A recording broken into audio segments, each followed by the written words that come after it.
We're going to start our journey into multi-agent system. Now imagine that you have a house and you need to fix a light bulb. You need to fix your light bulb. So the task is to fix a light bulb. Let me get this to medium.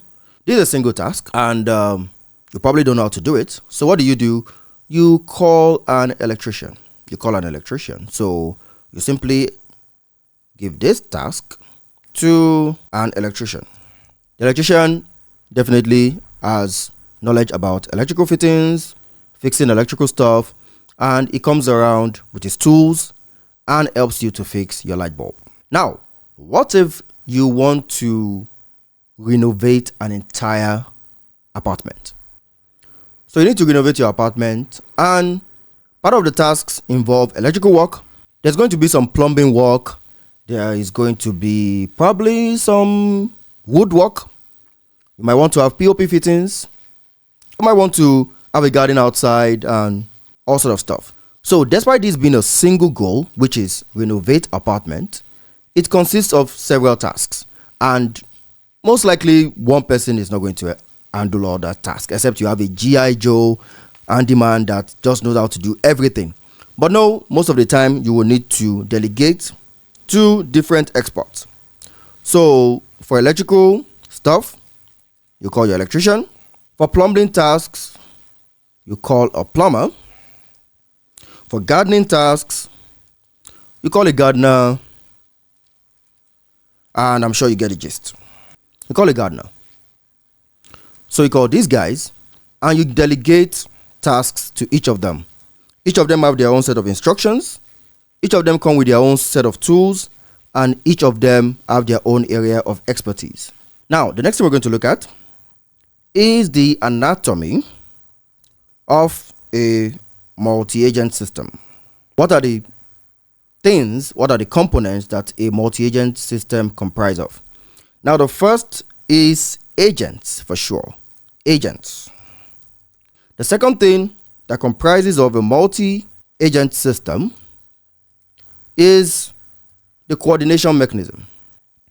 The next component is state management. Lastly, we have entry and exit points.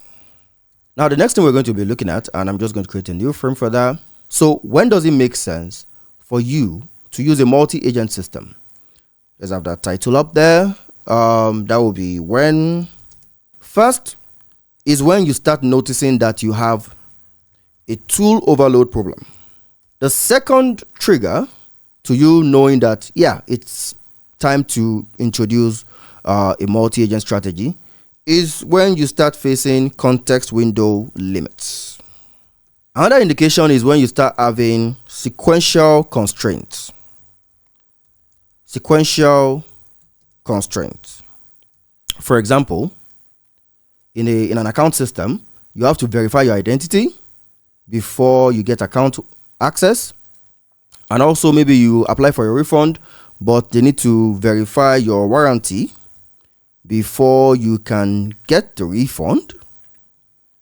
If you have those constraints, then you might want to introduce a multi-agent strategy. Another indication is when you have strong parallelization needs. That's one more indication. The last one we're going to discuss is when you have organizational boundaries. Let me see if I can highlight all this. Yeah, good. So we can fit benefits somewhere here. So what are the benefits of using a multi-agent system? The first we're going to be discussing is better accuracy. Specialists always outperform generalists. The second thing is better tool selection. Also, there is the case for maintainability. A multi-agent system is going to be easier to maintain because you can test your agents independently. Another one is parallel execution. So you can process with multi-agents, you can process independent subtasks simultaneously. Another thing is what we refer to as graceful expansion. And lastly, we'll look at something called enforced compliance.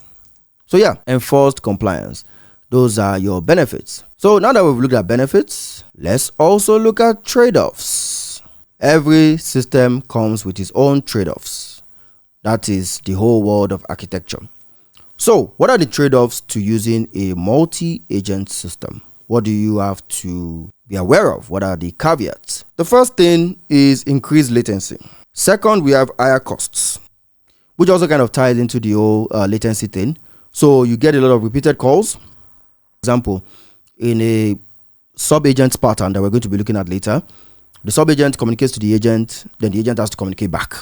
The sub-agent communicates to another agent, the agent has to communicate back. So all that back and forth is going to cost you more tokens. So yeah, that's another thing to be aware of. Also, there's more complexity. There's more complexity. Like I said, there has to be an information bus system where you decide how information is going to flow, how it's going to be managed. Also, conversation coherence.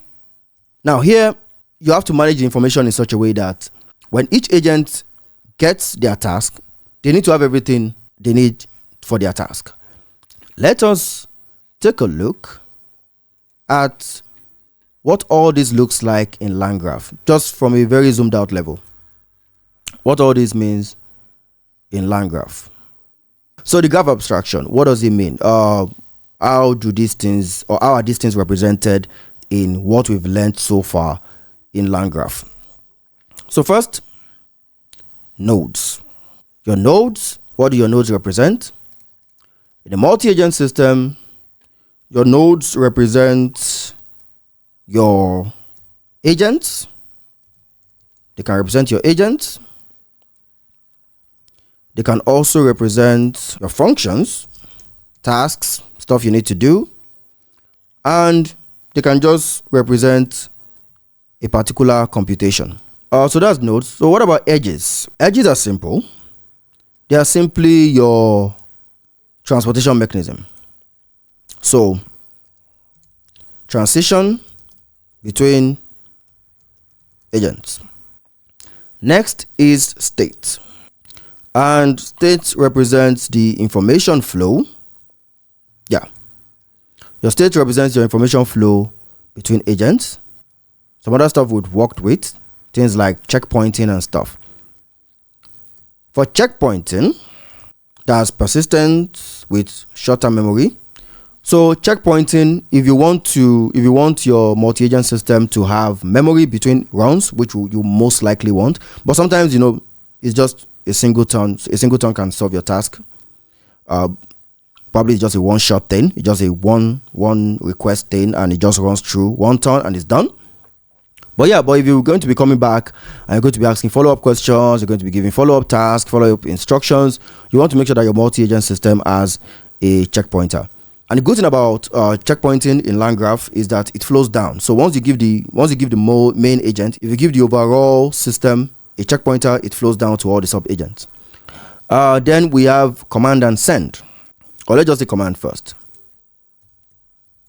Command does what it does. You use it to update state within a sub-agent. You can update state within a sub-agent, and you can also use it to navigate downstream agent.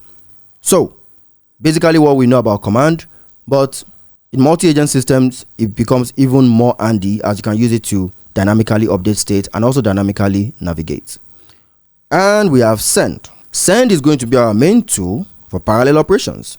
So anytime you need to dispatch operations in parallel, anytime you need to dispatch tasks in parallel, you definitely want to use send. You want to use send. So that is what multi-agent systems look like in LangGraph. But let us look at design patterns available in LangGraph for building multi-agent systems. So design patterns. Just going to briefly discuss them. Get you excited about them. So the first pattern is sub-agents. Sub-agents. In a sub-agent system, you have a main agent that serves as a supervisor and coordinates other specialists, which are sub-agents, to do their tasks. So that's basically what sub-agent does. Next, we have another pattern known as handoffs. the handoffs pattern.